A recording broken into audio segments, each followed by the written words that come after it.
Caríssimos irmãos e irmãs, estamos celebrando a sexta-feira da terceira semana da Quaresma, e a liturgia de hoje, na primeira leitura, nos chama à conversão.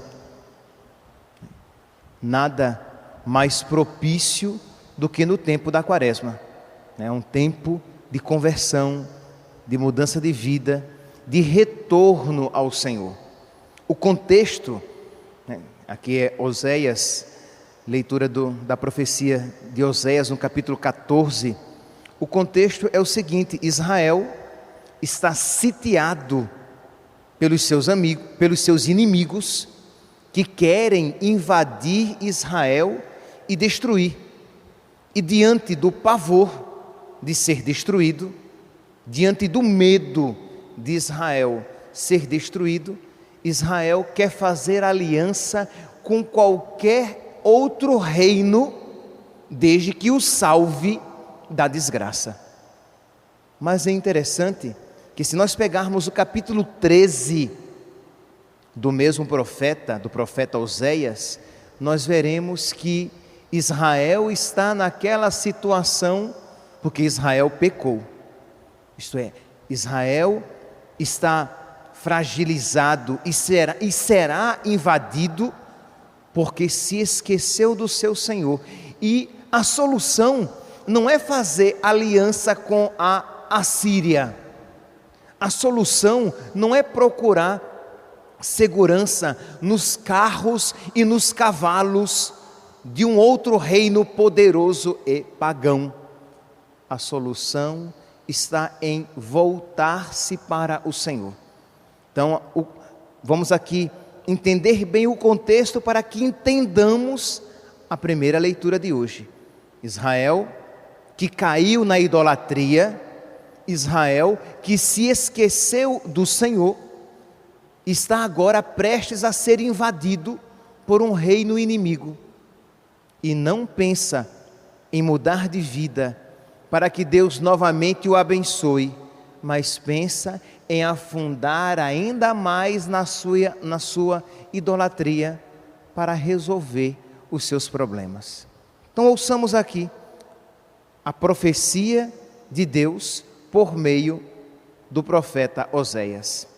Assim fala o Senhor: volta a Israel para o Senhor teu Deus, porque estavas caído no teu pecado.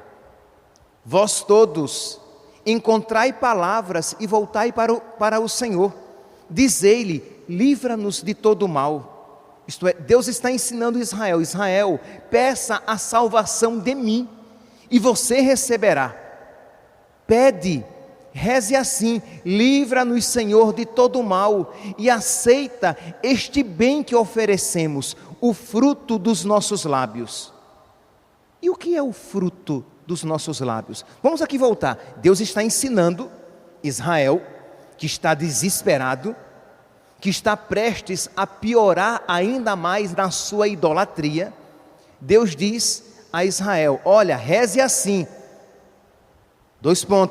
abre aspas, livra-nos de todo mal e aceita este bem que oferecemos, o fruto de nossos lábios.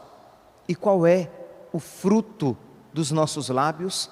A confissão, o reconhecimento dos próprios pecados. Israel precisa dizer a Deus: a Assíria, versículo 4, a Assíria não nos salvará, não queremos montar nossos cavalos, não chamaremos mais deuses nossos a produtos de nossas mãos.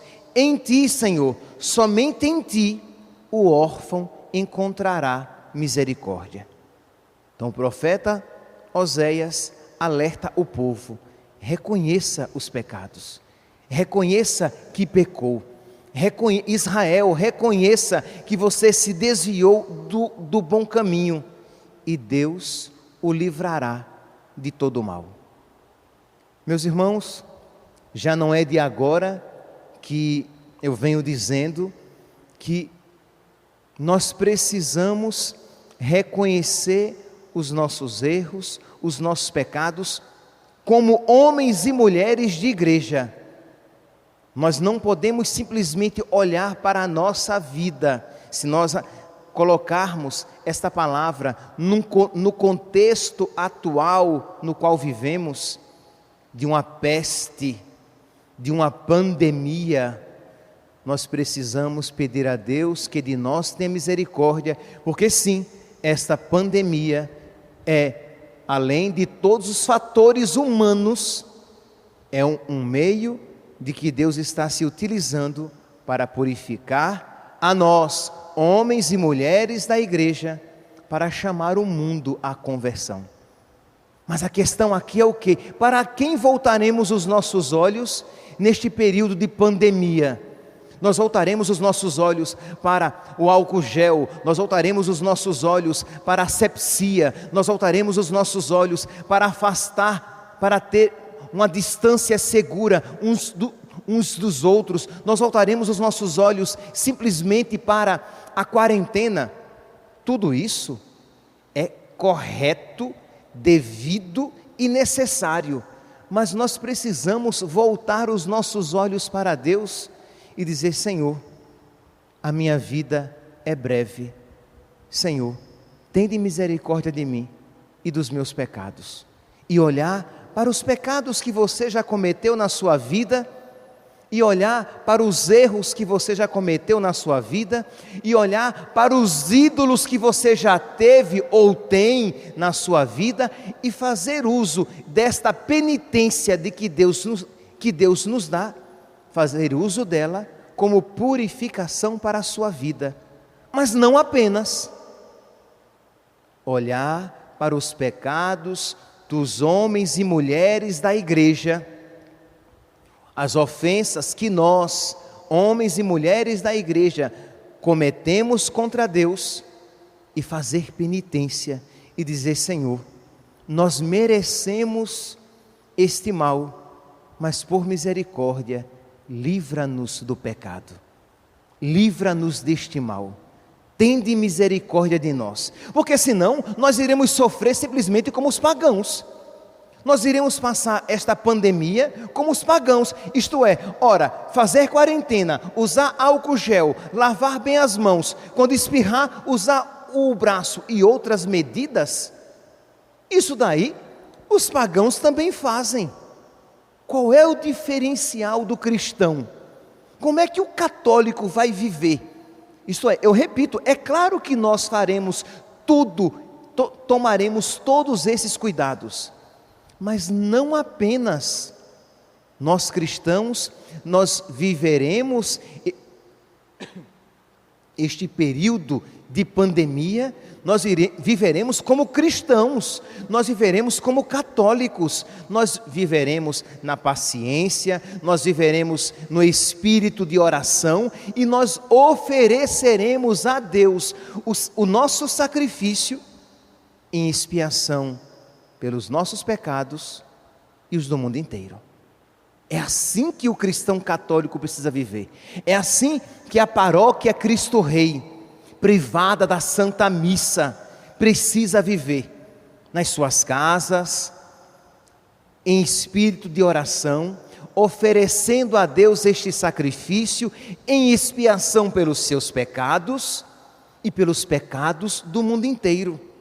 Meus santos, eu sei que é óbvio, mas às vezes é necessário dizer: embora a igreja seja santa, porque ela é criatura de Deus, ela é divina, ela é composta por membros humanos, e nós, membros humanos, somos pecadores. A igreja é santa, mas os homens e mulheres da igreja somos pecadores. Os sacramentos são santos, perfeitos. A palavra de Deus é santa e perfeita. Os meios de graça que Deus nos oferece por meio da sua igreja são santos e perfeitos, mas nós, homens e mulheres, somos pecadores e precisamos fazer penitência por nós, pelos nossos pecados, pelos pecados dos homens e mulheres de toda a igreja e do mundo inteiro. É assim que esta penitência que Deus nos concede durante a quaresma e que provavelmente vai se prolongar além dela, é assim que esta penitência concorrerá para o nosso bem. Tudo concorre para o bem dos que amam a Deus. Então precisamos reforçar o nosso espírito de penitência, reconhecer os nossos erros, romper com as nossas idolatrias. Sim, Deus promete, na primeira leitura de hoje, Deus promete que concederá a Israel toda a graça, se Israel reconhecer os seus pecados. Versículo 4, Israel precisa dizer, Israel aqui é cada um que vai ouvir esta palavra, que vai ouvir esta homilia.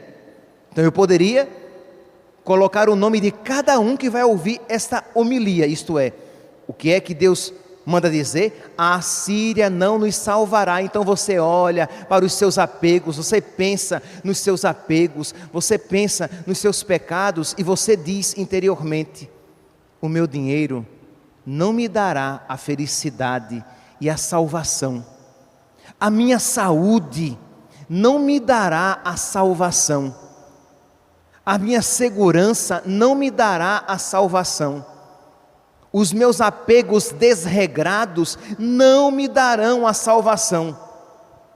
Quer dizer, o que a Síria representava para Israel, os nossos pecados representam para nós. As idolatrias, aquelas realidades que nós sabemos que não agradam a Deus, aquelas realidades que nós sabemos que nos afastam de Deus e que nós não queremos largar.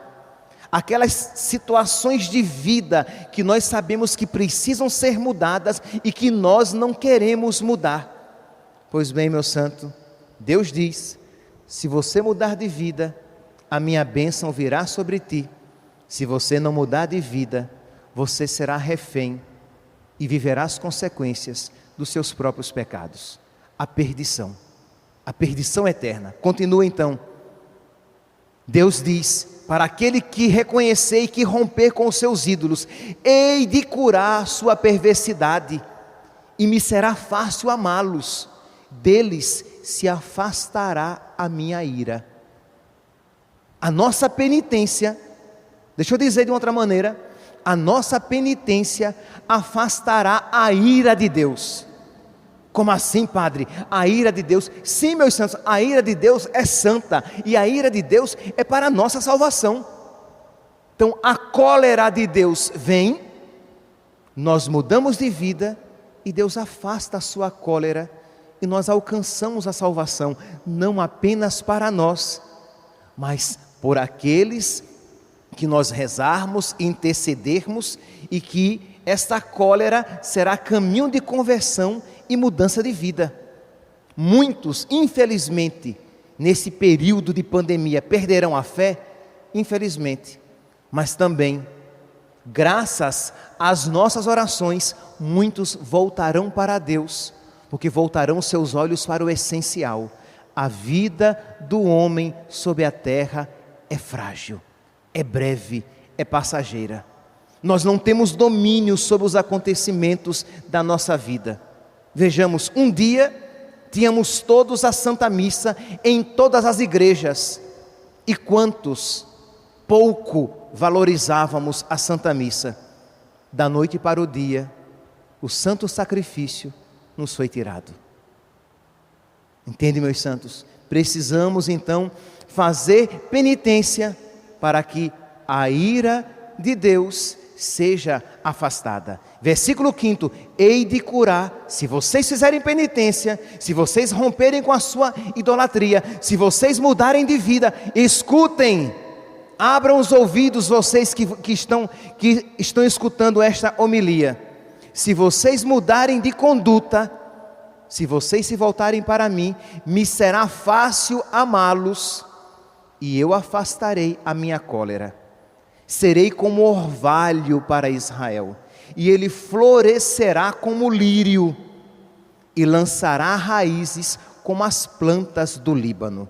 Seus ramos vão se estender, Será seu esplendor como o da oliveira e seu perfume como o do Líbano. E aí Deus vai tecendo as graças que Ele vai conceder se nós rompermos com os nossos ídolos, se nós mudarmos de conduta, se nós fizermos penitência. Mas não só, meus santos, este tempo de privação é um tempo de mais oração. É penitência e oração. Isto é, nós não estamos de quarentena simplesmente para não fazer nada. Nós estamos em quarentena para rezar mais. Nós estamos em quarentena para interceder mais. Nós estamos em quarentena para elevar o nosso sacrifício espiritual a Deus. Nós estamos em quarentena para interceder pelos nossos filhos, pelos nossos pais, pelos nossos amigos. Nós estamos em quarentena para nos robustecer e robustecer os homens e mulheres da igreja de uma maneira espiritual.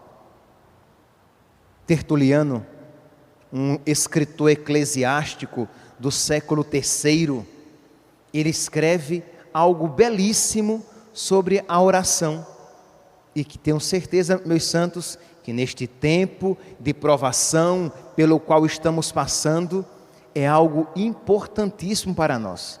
Escute, abra bem os seus ouvidos e escute o que diz Tertuliano. A oração é o sacrifício espiritual. Isto é, precisamos oferecer a Deus o nosso sacrifício espiritual. E como é? A primeira leitura fala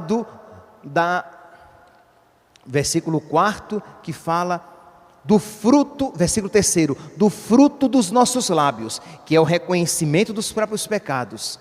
Tertuliano aqui ele fala, a outra parte, a outra coluna, fala o que? Do nosso sacrifício espiritual, a oração.